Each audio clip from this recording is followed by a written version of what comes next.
ಅಭಿವೃದ್ಧಿ ಅಂತಕ್ಕಂಥದ್ದು ಏನಾದರೂ ಜಿಲ್ಲೆ ಕಂಡಿದ್ರೆ ಅದು ಮಾನ್ಯ ದೇವೇಗೌಡರು ಸಾಹೇಬರು ಈ ಜಿಲ್ಲೆಗೆ 94ನೇ ಇಸ್ವಿನಲ್ಲಿ ಪ್ರಥಮವಾಗಿ ಪಾದಾರ್ಪಣೆ ಮಾಡಿದ ದಿನದಿಂದನೂ ಕಳೆದ 30 ವರ್ಷದಿಂದ ನಿರಂತರವಾಗಿ ಜಿಲ್ಲೆಯ ಜನತೆಯ ಸಮಗ್ರ ಅಭಿವೃದ್ಧಿಗೆ ದೇವೇಗೌಡರು ಸಾಹೇಬರ ಪರಿಶ್ರಮ, ಮಾನ್ಯ ಕುಮಾರಣ್ಣ ಅವರ ಒಂದು ಕಲ್ಪನೆಗಳು ಇವತ್ತು ರಾರಾಜಿಸ್ತಾ ಇದೆ ರಾಮನಗರ ಜಿಲ್ಲೆಯಲ್ಲಿ. ಹಾಗಾಗಿ ಇವತ್ತು ಅದ್ರ ಬಗ್ಗೆ ನಾನೇನು ಚರ್ಚೆ ಮಾಡಬೇಕಾಗಿಲ್ಲ. ಪಾಪ ನಮ್ಮ ಕೂಪನ್ ಶಾಸಕರು, ನಾವೆಂದೂ ಕೂಡ ಕೂಪನ್ ಹಂಚಿ ರಾಜಕಾರಣ ಮಾಡಿಲ್ಲ. ಪಾಪ ನಮ್ಮ ಕೂಪನ್ ಶಾಸಕರು ಏನೇನೋ ಹೇಳ್ದಂಗಿದ್ದಾರೆ, ನಾನು ಪತ್ರಿಕೆಯಲ್ಲಿ ಓದ್ತಾ ಇದ್ದೆ. ಪಾಪ ರಾಮನ ಬಗ್ಗೆ ನಮಗೆ ಭಾಳ ಎಲ್ಲಿಲ್ದಿರ ಒಲವಿದೆ ಅಂತಕ್ಕಂಥದ್ರ ಬಗ್ಗೆ ಚರ್ಚೆ ಮಾಡ್ತಾರೆ.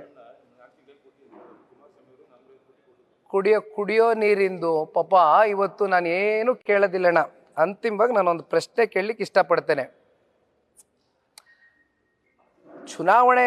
ಕಳೆದ ವಿಧಾನಸಭಾ ಚುನಾವಣೆ ಸಂದರ್ಭದಲ್ಲಿ ರಾಜ್ಯದ ಉಪಮುಖ್ಯಮಂತ್ರಿಗಳು ಆರೋಳಿಗೆ ಬರ್ತಾರೆ, ನಮ್ಮ ರಾಮನಗರ ನಗರಕ್ಕೆ ಬರ್ತಾರೆ, ಇಲ್ಲಿ ಟೌನ್ ಭಾಗದಲ್ಲಿ 2 ಕಡೆ ಭಾಷಣ ಮಾಡ್ತಾರೆ. ಈಗ ಹಂಗೆ ಹೊಸದಾಗೆ ಚನ್ನಪಟ್ಟಣದ ಮೇಲೆ ಭಾಳ ಎಲ್ಲಿಲ್ದಿರ ಪ್ರೀತಿ ಹುಟ್ಟಿದೆ. ಇದೇ ರೀತಿ ಆಗಲೂ ಕೂಡ ಬಂದರು, ಒಂದು ಮಾತು ಹೇಳಿದರು ಉಪಮುಖ್ಯಮಂತ್ರಿಗಳು, ನನ್ನ ಮಕ್ಕ ನೋಡ್ಕೊಂಡು ಓಟ್ ಹಾಕಿ, ನಾನು ಈ ಜಿಲ್ಲೆ ಮಗ, ನಮ್ಮ ಜಿಲ್ಲೆಯಲ್ಲಿ ಅತಿ ಹೆಚ್ಚು ಸ್ಥಾನ ಗೆದ್ದಂಥ ಸಂದರ್ಭದಲ್ಲಿ ನನಗೆ ವಾತಾವರಣ ಪೂರ್ವಕವಾಗಿ ನಾನು ಈ ರಾಜ್ಯದ ಮುಖ್ಯಮಂತ್ರಿಗಳಾಗ್ತೀನಿ ಅಂತಕ್ಕಂಥದ್ರ ಬಗ್ಗೆ ಪಾಪ ಪ್ರಸ್ತಾವನೆ ಮಾಡಿದರು ಉಪಮುಖ್ಯಮಂತ್ರಿಗಳು. ಕೆಲವೊಂದಷ್ಟು ಜನ ಅವರನ್ನು ನೋಡಿ ಓಟ್ ಹಾಕಿದ್ರು, ಅಥವಾ ಕೆಲವೊಂದಷ್ಟು ವರ್ಗ ಅಮಾಯಕರು ಕೂಪನ್ಗೆ ಕೆಲವೊಂದಷ್ಟು ಜನ ಓಟ್ ಹಾಕ್ತಕ್ಕಂಥ ಒಂದು ಪರಿಸ್ಥಿತಿ ಸೃಷ್ಟಿಯಾಯಿತು ಅನ್ನೋದ್ರ ಬಗ್ಗೆ ನಾನು ಇವತ್ತು ಚರ್ಚೆ ಮಾಡಲ್ಲ. ನಂದು ಒಂದೇ ಪ್ರಶ್ನೆ, ಇವತ್ತು ಕುಮಾರಣ್ಣನ ಅಭಿವೃದ್ಧಿ ಅವರು ಕಾಲಿಟ್ಟ ನಂತರ ಜಿಲ್ಲೆಯಲ್ಲಿ ಏನಾಗಿದೆ ಅಂತಕ್ಕಂಥ ಪ್ರಶ್ನೆ ಮಾಡ್ತಕ್ಕಂಥ ಕಾಂಗ್ರೆಸ್ನ ನಾಯಕರುಗಳಿಗೆ ನಮ್ಮ ಕೂಪನ್ ಶಾಸಕರಿಗೆ ಒಂದು ಪ್ರಶ್ನೆ ಮಾಡಲಿಕ್ಕೆ ಇಷ್ಟಪಡ್ತೇನೆ. 15 ತಿಂಗಳಿಂದ ರಾಜ್ಯದಲ್ಲಿ ಕಾಂಗ್ರೆಸ್ನ ಸರ್ಕಾರ ಆಡಳಿತದಲ್ಲಿದೆ. 135 ಜನ ಶಾಸಕರನ್ನ ಗೆಲ್ಲಿಸಿದ್ದಾರೆ ರಾಜ್ಯದ ಜನತೆ, ಸಂಪೂರ್ಣ ಬಹುಮತ ಕೊಟ್ಟಿದ್ದಾರೆ ನಿಮಗೆ ಪಾಪ ಸಮ್ಮಿಶ್ರ ಸರ್ಕಾರದ ಒತ್ತಡಗಳು ನಿಮ್ಗೆ ಗೊತ್ತಾಗೋದಿಲ್ಲ. ಸಂಪೂರ್ಣ ಬಹುಮತ ಕೊಟ್ಟಿದ್ದಾರೆ, 135 ಜನ ಶಾಸಕರನ್ನ ಗೆಲ್ಲಿಸಿದ್ದಾರೆ, ಹೌದಲ್ವೇ? ನಿಮ್ಮ ಕಡೆಯಿಂದ ಎಷ್ಟು ಅನುದಾನ ಇವತ್ತು ಕ್ಷೇತ್ರದ ಅಭಿವೃದ್ಧಿಗೆ ತಗೊಂಬಂದಿದ್ದೀರಿ? ಕೂಪನ್ ಶಾಸಕರಿಗೆ ನನಗೆ ಪ್ರಶ್ನೆ. ಒಂದು ರಸ್ತೆ ಹಾಕ್ಸಿದ್ದೀರಾ? ಯಾವ್ದಾದ್ರು ಸರ್ಕಾರಿ ಕಟ್ಟಡ ಕಟ್ಟಿದ್ದೀರಾ? ಒಂದು ಸೇತುವೆ ನಿರ್ಮಾಣ ಮಾಡಿದ್ದೀರಾ?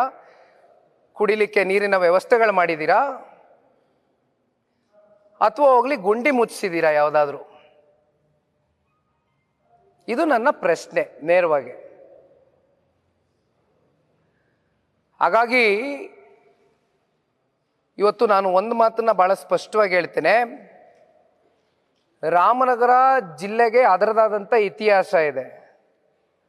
ರಾಮನಗರ ಜಿಲ್ಲೆಯ ಅಸ್ಮಿತೆಯನ್ನು ಕಾಪಾಡ್ತಕ್ಕಂಥ ಒಂದು ಜವಾಬ್ದಾರಿ ಇವತ್ತು ಜಿಲ್ಲೆಯಲ್ಲಿ ಇರ್ತಕ್ಕಂಥ ಪ್ರತಿಯೊಬ್ಬ ನಾಗರಿಕನ ಮೇಲಿದೆ, ಮತದಾರರ ಮೇಲಿದೆ.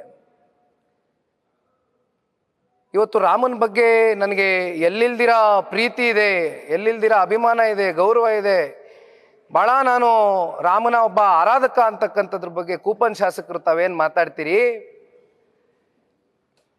500 ವರ್ಷದ ಒಂದು ಹೋರಾಟ ನಮ್ಮ ಪೂರ್ವಜರು ರಾಮ ಮಂದಿರದ ನಿರ್ಮಾಣದ ವಿಚಾರವಾಗಿ ಶ್ರೀ ನರೇಂದ್ರ ಮೋದಿಜಿಯವರು ಒಂದು ಐತಿಹಾಸಿಕವಾದಂಥ ಒಂದು ನಿರ್ಣಯವನ್ನು ಕೈಗೊಂಡು ಪ್ರತಿಯೊಬ್ಬ ಭಾರತೀಯ ಕನಸನ್ನು ಕೂಡ ಇವತ್ತು ನನಸು ಮಾಡಿರ್ತಕ್ಕಂಥದ್ದು ಶ್ರೀ ನರೇಂದ್ರ ಮೋದಿಜಿಯವರು.